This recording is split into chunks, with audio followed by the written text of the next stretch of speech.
আসসালামাইকুম। বৃষ্টির স্নিগ্ধ দিনে ১ চামচ আচার হলে কিন্তু আর কিছুই লাগে না। ভাত, খিচুড়ি বা মুড়ি মাখা সবকিছুর স্বাদ বাড়িয়ে দিবে এই ঘরোয়া টকঝাল মিষ্টি রসুনের আচার। কোনো ধরনের প্রিজারভেটিভ ছাড়াই কিন্তু এই আচারগুলো কিন্তু হোমমেড ভাবেই তৈরি করা হচ্ছে। এখানে আছে রসুনের আচার। এছাড়াও হাতে তৈরি আচারগুলো যেন বৃষ্টির দিনে মুখে স্বর্গ নিয়ে আসে। আর মায়ের হাতের মতোই কিন্তু এর স্বাদটা পাওয়া যাবে একদম ঘরোয়াভাবে।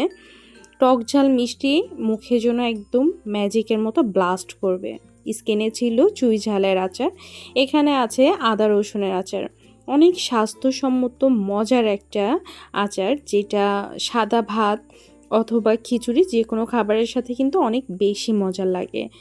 এখন আছে হাতে মাখানো আমের ঝুরি আচার। এই আচারটা কিন্তু মুড়ি মাখা, খিচুড়ি, আ সাদা ভাত যেকোনো খাবারের সাথে কিন্তু এই আচারটা কিন্তু খুবই মজা লাগে। নানি দাদির সময় কিন্তু এই আচারটা কিন্তু অনেক বেশি চলছিল। স্ক্রিনে এখন দেখা যাচ্ছে জলপাইয়ের আচার।